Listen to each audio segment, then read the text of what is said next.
Hello, everyone, and welcome to Kilowatt, a podcast about electric vehicles, renewable energy, autonomous driving, and much, much more. My name is Bodie, and I am your host. And on today's episode, we are going to talk about EV news.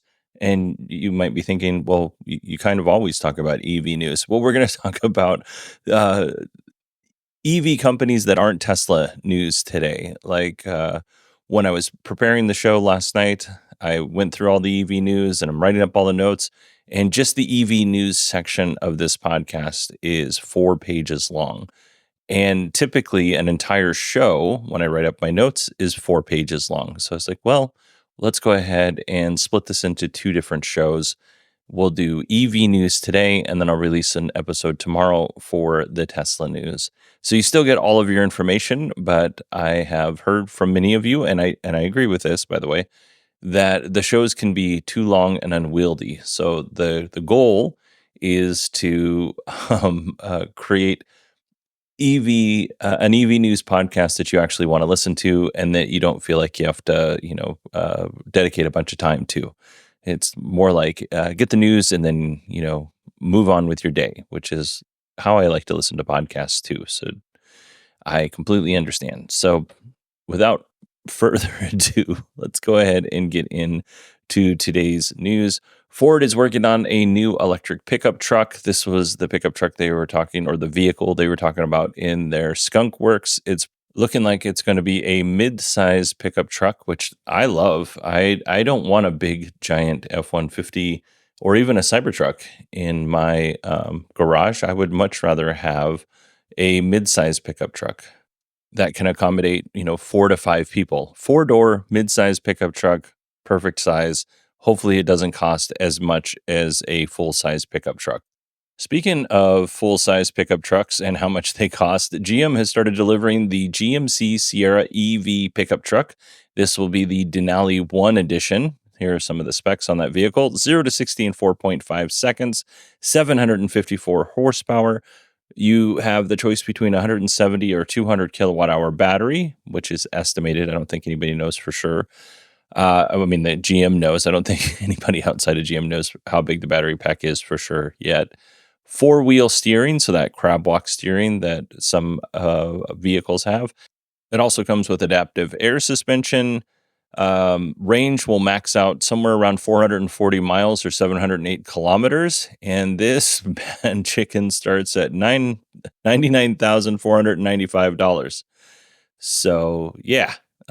We want that Ford mid-size pickup truck to cost significantly less than $99,495.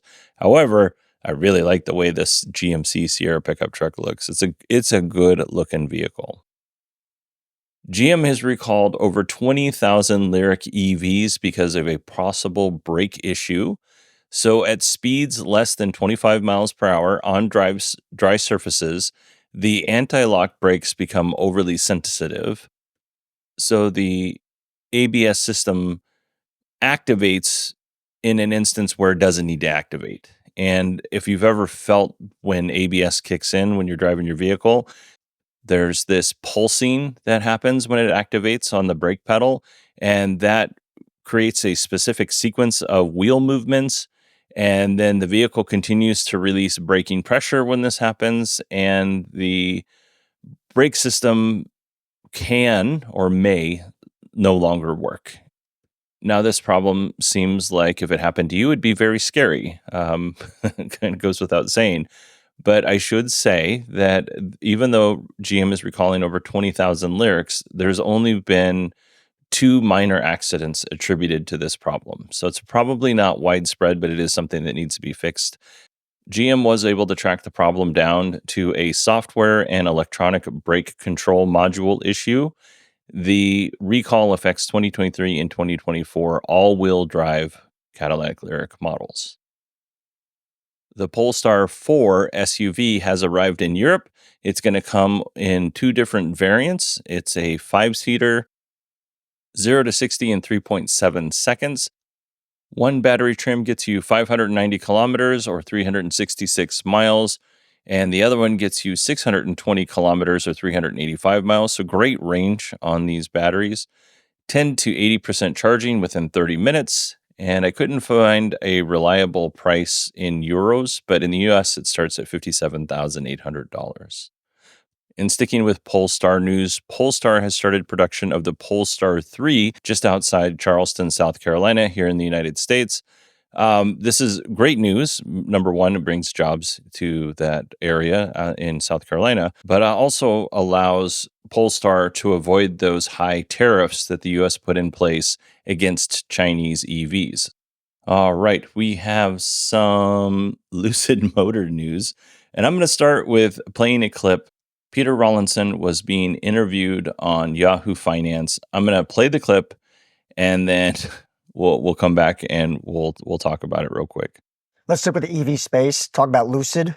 What do we know there? Yeah, so you were in Pebble Beach. I was in Pebble Beach. At the what is it called? The Concours? Is this a Concours? Yes, car yes, auction. correct. So I was at Pebble Beach for the Monterey Car Week, and Sunday was the big Concours event, right? They also have a thing called the Concept Lawn, where they show new cars of note that they want to show to the attendees. And Lucid CEO Peter Rawlinson was there with the Gravity, which he tells me it's on track for later this year. It's got a compelling kind of feature set, and it's going to come in at the $80,000 price tag for the tax credit. So I asked him about that car, and I asked him about sales expectations, and could it make up half or double the amount? And he said it could be even more so. Here's what he had to say to me about that. I think more so until midsize comes. Absolutely, we believe that the total addressable market for Gravity is 6 times that of Lucid Air. This is a huge product for us. We're just in the process of completing the build out of our factory in Arizona to a capacity of 90,000 units per annum. We're on track for manufacturing around 9,000 Lucid Airs this year. Gravity's going to come in, and our finances are dominated by scale. It's all scale. And this is a big step in that scale. Clearly, we have the best technology in the world. We've now taken the mantle from Tesla.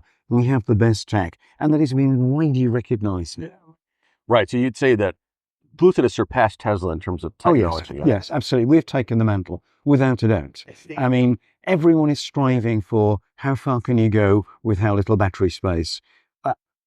We are considerably ahead of where Tesla is. We've taken that mantle. When I was at Tesla, Tesla was the tech leader. They've become distracted, and we have taken that place. So we've taken that place. That's yeah, some big words there. Juicy commentary. Yeah, Tesla's been distracted. Okay, so a couple things here. What do you think of Peter Rawlinson's? And I'm asking you genuinely. I want you to email me, Bodie, BODIE at 918digital.com. What do you think of Peter Rawlinson's claim that Lucid has taken the mantle in terms of best tech from Tesla?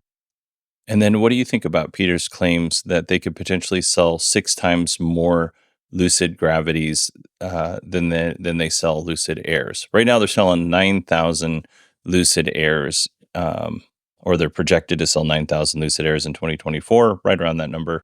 So once they scale up the operations, they're looking at somewhere around, if he's right, 54,000 vehicles just for the Lucid Air Gravity. And just as a point of reference, Tesla sold 68,874 Model X and Model S's in all of 2023. So I would assume that roughly half of that, because they don't break out the numbers beyond, what Model S and Model X sold, I would assume that half of that, maybe a little less than half, is the Model X. So, you're looking, we'll say 30,000. Like Tesla sells 30,000 Model X's in a year. And then if you look at Rivian, I think sold somewhere around 23,000, 24,000 R1S's in 2023. So is it possible that Lucid could sell 54,000 Gravities, after they're up and running? Sure. Is it likely? Not at this time, I don't think. It's an $80,000 vehicle. Other vehicles in that price range that are good vehicles, the Model X and the R1S, are not selling that many. But to be fair, the R1S is only sold here in the US. Maybe they're sold in Canada, but they're not sold outside of North America. And the Model X is only sold in left-hand drive countries. They don't sell them in right-hand drive countries. I guess you could import it if you wanted to, but even then, that's not a large number. So I think his numbers are a little bit optimistic. Peter Rawlinson is two things for sure. He is a really smart engineer, and he is a great marketer. All right, let's move on to another Lucid Gravity story. I told you last week, or last time we talked about news, that the Lucid Gravity was going to come with a NACS charging port and a CCS charging port. One was in the front, one was in the back.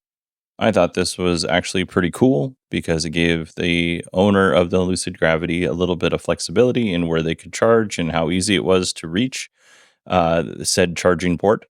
But Nick Twork, not Twerk, but Twork, Twork, said that the Gravity that was showed off at the private event was a development car, not a production car. So the car with two ports was just for testing.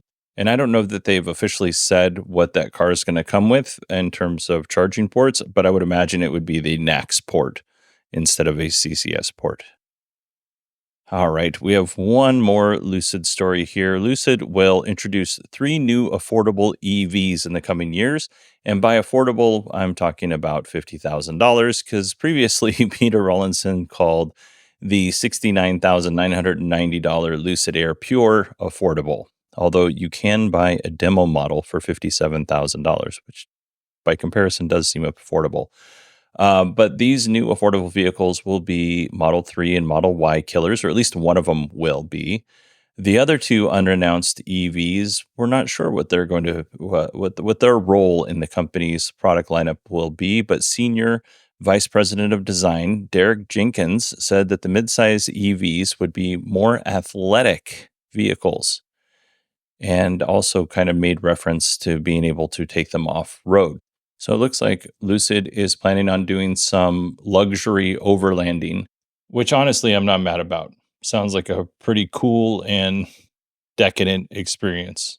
All right, let's move on to another startup that wants you to go off-road. Rivian has paused production of their EV delivery vans. Now, the EV delivery vans aren't going off-road, but Rivian as a company does encourage off-roading. So this is, related to the transition. What you're seeing here, folks, is I just realized that was a terrible transition. Anyway, the cause of the production pause is due to an undisclosed parts shortage.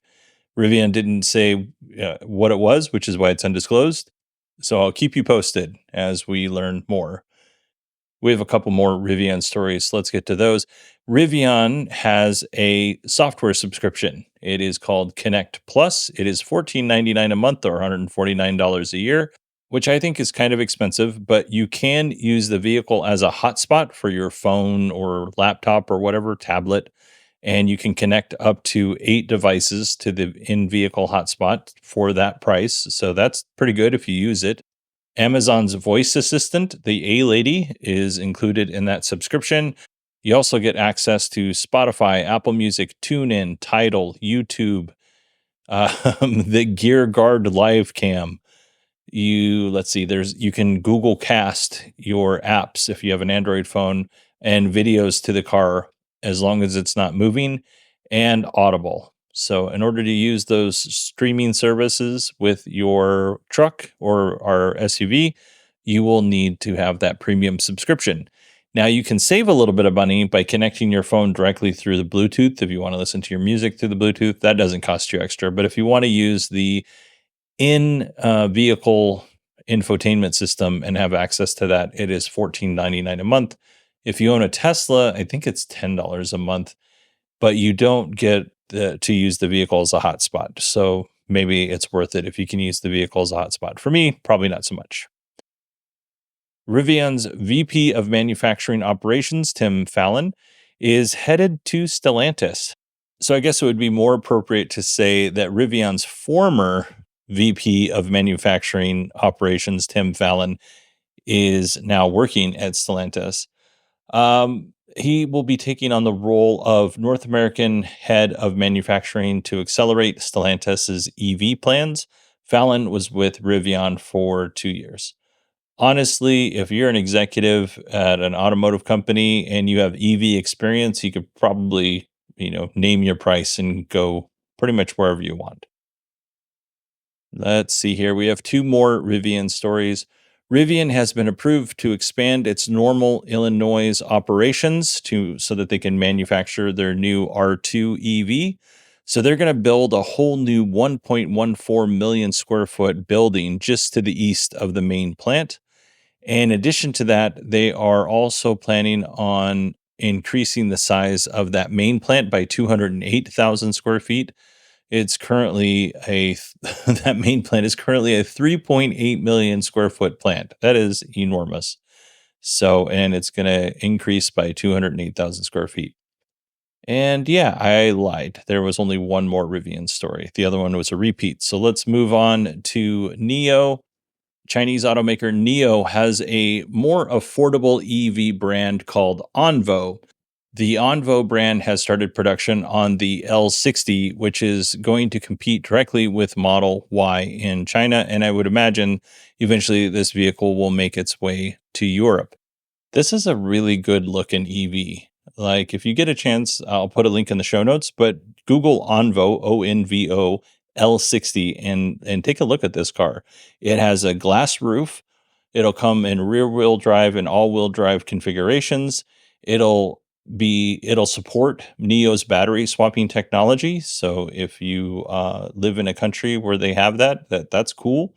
17.2-inch center screen at 345 miles of range. At certain angles, it looks better than a Model Y to me. And then there are other angles where it kind of looks a little silly because it's got the exposed cameras that kind of stick up. But that's not something that's going to keep me away from this vehicle. The best thing is it is $30,800. That's the starting price. Now, this is in China. It'll probably cost more when it eventually comes to Europe. And if it ever comes here to North America, it's probably going to cost a little more than that because we have tariffs. And some parts of Europe, if not all of Europe, has tariffs against some of these Chinese EV makers. So still pretty cheap in terms of an EV with 345 miles of range that can seat 5 people. Like, honestly, folks, this looks like a very impressive vehicle. And if you can get it for $35,000 in the country that you're in, if you're not in China, you're in good shape. This is really nice. The production units will start shipping in September. I think you all know that I think NIO is a pretty interesting company. You know, they've got their issues for sure, but they're doing interesting things in the EV space. And I think this is one of those really interesting things. The other thing is battery swapping. I'm really high on battery swapping. I think battery swapping is a cool technology that we need more of. Oh, and by the way, if you want to lease your battery, the price will actually go down. It'll be below $30,000 if you choose to lease. All right, let's move on to our final story, which is all about the Volkswagen ID Buzz. It's finally made its way to the United States. And for me, when I heard this news, I was like, hooray! And then I came back down to earth a little bit. Before you hooray, I have some things to tell you. Before I get to that, if you would please indulge me in a story. When I was a kid, I loved the VW microbus. Like, to me, it was the coolest vehicle on the road. I had a lot of older, like, uncles that worked on muscle cars, and they had all these really cool, beautiful muscle cars. And those were cool, but for me, the microbus was the coolest. And it was cool for a couple of different reasons. One, when I was born in 1974, and for a good long time after that, seatbelts were not required. You know, they were not even really suggested. So as a kid, you could, take a long trip in that thing, and you could kind of work your way around that microbus and play on the floor, play on the seats, and there was a table in some of them. So there's lots of things that you can do with this vehicle. As a kid. So one, it provided a lot more freedom, and we didn't have iPads back then, so you had to do something to entertain yourself. But the other thing was that as I got older, a lot of my friends inherited those vehicles from their parents or from different family members, or they just bought their own. But the point is as I was becoming more independent as a young adult, I did a lot of stupid stuff in these vans that I'm not going to go into here, but a lot of it was really stupid. And I have fond memories of doing stupid things in these vans. And one of the memories I have was my wife and I met in high school. And we met through a friend of ours. And this friend of ours, mutual friend of ours, her dad was rebuilding one of these microbuses. And he had this thing painted candy apple red on the bottom, white on the top, white walls, and put a Porsche engine in it.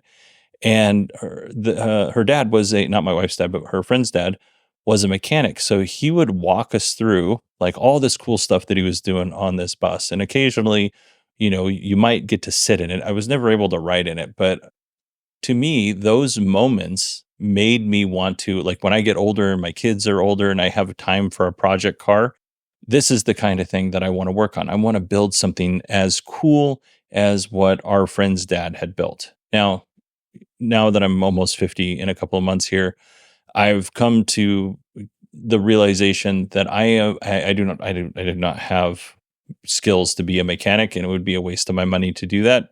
So I could either buy a VW bus that was already finished, or I could just forget about my dreams. And then Volkswagen announced the ID Buzz, and I was like, that's close enough. It's not quite it. It's not quite what I was looking for when I was 16, 17, 18 years old, but it's close enough. Now let's move away from a time when I was young, hopeful, had a full head of hair, wasn't overweight. Um, the world was my oyster at that time. Now the world is my Werther's original. I'm to that point in my life. But the ID Buzz was a vehicle, or is a vehicle, that I would really like to have in my garage. My wife likes minivans. I was like, well, maybe she might like the ID Buzz. And you know what? Maybe she would like the ID Buzz. But the problem is the current configuration for the ID Buzz, at least here in the United States, is lackluster. So let me read you off some specs here. For rear wheel drive, we're looking at 282 horsepower, 234 miles of range. And that's the number that VW is reporting. Real world range might be completely different than that. And it's not going to be better. It's going to be worse. Like if you live in a cold climate or you live in a really hot climate, that's going to be less. You're going to get 80% of that because we don't charge our EVs to 100%. So that's not great. Well, then you might say to yourself, well, what about the all-wheel drive version? Maybe you get a little bit bigger battery. Nope. That gives you 330 horsepower and 231 miles of range. So you lose 3 miles of range to go in with all-wheel drive, but it costs more. And we're going to get to cost here in just a second. The ID Buzz comes with a respectable 91 kilowatt hour battery. But again, we are seeing pretty low numbers in terms of range. I don't know if that's because the ID Buzz is just a really heavy vehicle, or if that's because the efficiencies in the vehicle are terrible. I don't know why we're dealing with such a low range on that vehicle. Let's get to price. So the price starts out at $59,995. And if you go to the higher end trim with the all-wheel drive, it's $67,045, and you only get 231 miles of range for $67,000. That was disappointing to me. It was disappointing to a lot of other people as well. So my question to you is, are you interested in the ID Buzz at this price with those specs? Send me an email and let me know. Bodie, BODIE at 918digital.com. And if you want to include any cool stories that you have about the Volkswagen microbus, go ahead and include those as well. I'd really appreciate reading them. Oh, and one more thing. Rob and I, our podcast Beyond the Post, took over the DTNS feed yesterday on Thursday, and we're getting a lot of really good feedback, but I would really love it if you have a chance to go and listen to it. I'll put a link in the show notes to that direct episode. Please do. We'd really appreciate the feedback. And if you want to pass that along to Tom and the folks at the DTNS crew, that would be nice too. I know some of you, I was looking at some of the comments. I know some of you have already done that. Steven's done that. Thank you very much for doing that. All right, everybody, that is it for me this week. I hope you all had a wonderful week. I hope you have a wonderful weekend, and I will talk to you on Tuesday.